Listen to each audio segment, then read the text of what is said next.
कहानी है रामपुर गांव की, जहां के मर्द महिलाओं को हमेशा नीचा दिखाने की कोशिश में रहते।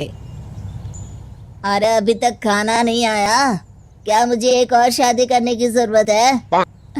नहीं जी नहीं, ऐसा मत करना, वरना मैं कहाँ जाऊंगी। खाना लेकर मैं अभी आई जी। गांव की पंचायत में भी फैसले हमेशा औरतों के खिलाफ ही रहते। मैं जो फैसला सुनाता हूँ वो भगवान की आज्ञा होती है। इस लड़के ने अपने मन से शादी करके अच्छा नहीं किया। लड़के को घर भेज दो और इसकी शादी इसकी जाति के किसी लड़के से करवा दो, लेकिन ये लड़के इसे तो गांव के बाहर निकाल दो। नहीं नहीं जमींदार साहब, ये क्या बोल रहे हैं?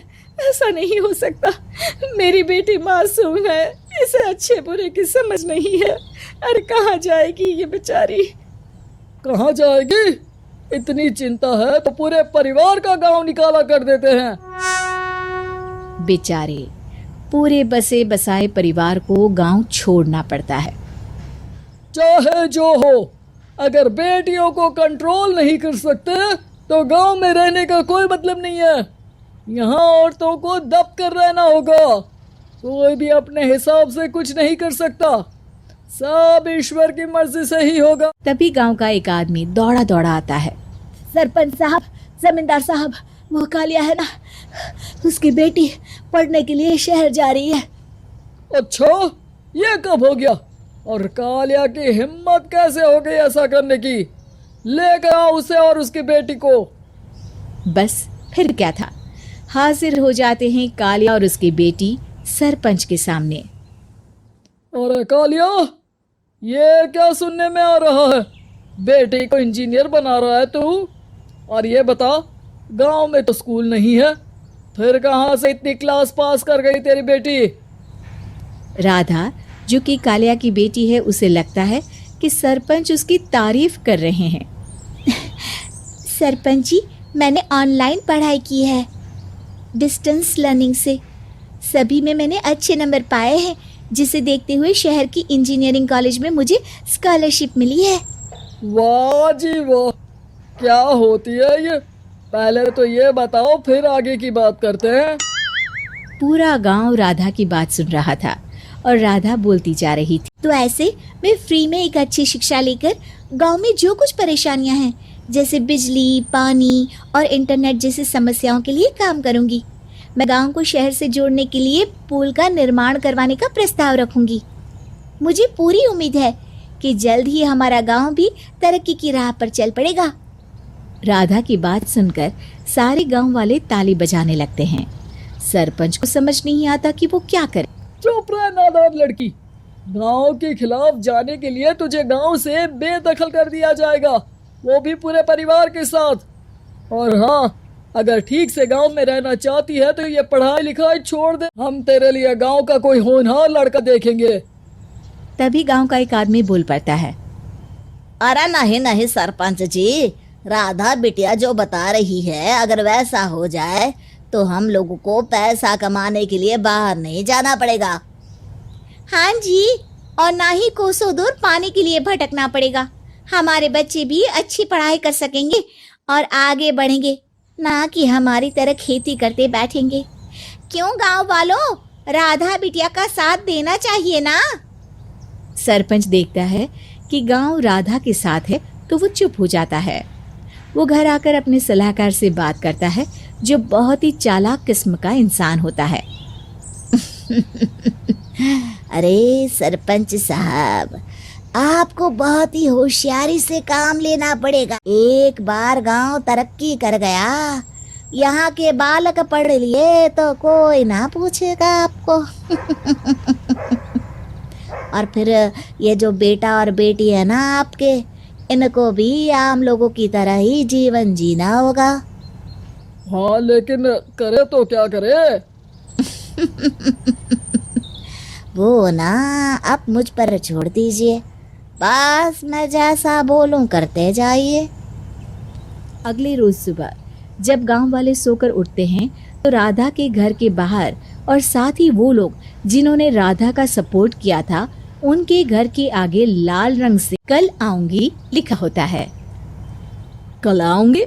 ये क्या होता है? अरे यह तो खून से लिखा है, लगता है कोई भूत प्रेत या चुड़ैल का साया है। चलो सरपंच जी के पास चलते हैं। सभी सरपंच के पास जाकर उसे सारी बात बताते हैं। अरे ये तो बड़ी मुश्किल की बात है। चलो मैं एक बाबा को जानता हूँ, उन्हें बुला लेता हूँ। सरपंच बाबा को लेकर गांव के घर के बाहर जाता है।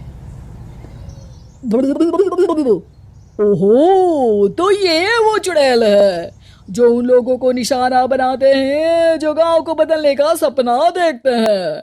वो गांव को ऐसे ही संपन्न देखना चाहती है, वो नहीं चाहती कि कोई बाहरी यहाँ का कायाकल्प करे। क्या तुम लोगों में से किसी ने गांव को बदलने की सोच रखी है? तभी राधा की माँ रोते रोते आती है। मेरी राधा घर से गायब हो गई है। अरे कोई तो बचाओ, मेरी बच्ची कहाँ गई?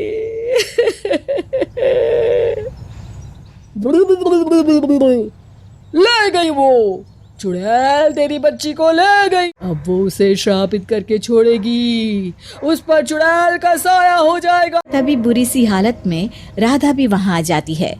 उसके बाल चुड़ैल की तरह फैले होते हैं और कपड़ों में खून लगा होता है। सभी राधा को देखकर डर जाते हैं।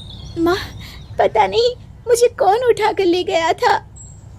अरे दूर दूर हो जा चुड़ैल, अब हम लोग इस गांव में नहीं रुकेंगे। अरे कैसे बातें कर रहे हैं आप? कल तो आप मेरे भरोसे गांव का हुलिया बदलने, अपने बच्चों को पढ़ाने और तरक्की उन्नति की बात कर रहे थे, तो आज क्या हो गया आपको? ये फिर तुम लोगों को बहकाएगी। ये चुड़ैल गांव में आ चुकी है, ऐसे ही ये तुम्हारे घर के बच्चों को भी ले जाएगी। गांव वाले राधा को गांव से बाहर निकाल देते हैं। उसके माँ बाप रोते रहते हैं, लेकिन गांव वाले नहीं मानते। मैं भी अपनी बहन के साथ गांव के बाहर रहूंगा, लेकिन वो पढ़ाई नहीं छोड़ेगी। वहीं सरपंच के घर पर सलाहकार कहता है, देखा, सांप भी मर गया और लाठी भी नहीं टूटी। लेकिन अगले ही दिन सरपंच के घर के बाहर भी वही शब्द लिखे होते हैं। और फिर सरपंच की बीवी कहती है, हमारी बेटी को किसी ने अगवा कर लिया है। तभी राधा का भाई वहां आ जाता है। अरे गांव वालों, मैंने सरपंच जी की बेटी को देखा था। वो चुड़ैल उसे उठाकर ले जा रही थी। अरे क्या मजाक कर रहे हो? नहीं नहीं सरपंच जी, आप नहीं जानते। वो चुड़ैल अब आपकी बेटी में आ जाएगी, जैसे राधा के अंदर आ गई थी। तभी सरपंच की बेटी वैसी ही हालत में वहां आती है जैसे राधा आई थी। पापा, पता नहीं कैसे मैं गायब हो गई थी। चुड़ैल, इसके अंदर भी चुड़ैल का साया है, मारो इसे। अरे नहीं नहीं, इसे भी राधा के पास गांव के बाहर ही भेज दो। अरे चुप रहो, मेरी बेटी कहीं नहीं जाएगी और चुड़ैल वुड़ैल कुछ नहीं होता है। अरे कैसे बात कर रहे हो सरपंच जी? आप तो बोल रहे थे कि आपका फैसला भगवान का ज्ञान होता है, तो अपने पर बात आई तो अब आप ऐसे बोल रहे हैं। अरे ना ना ना, आपको अपनी बेटी को त्यागना ही होगा। अरे बुलाओ बाबा को। राधा का भाई बाबा को ले आता है, जिसे अब गांव वालों के डर के कारण सच बोलना पड़ता है। मैं कोई बाबा नहीं हूँ, मैं तो मोची था। ये सलाहकार महोदय ने मुझे कहा था एक्टिंग करने को, मुझे पैसे देने वाले हैं। अब मुझे माफ कर दो, गलती हो गई, मुझे माफ कर दो। तभी वहां राधा आ जाती है। देखा सरपंच जी, जब गांव के बच्चे साक्षर होंगे तो आप जैसे लोगों की चालाकी नहीं चलेगी।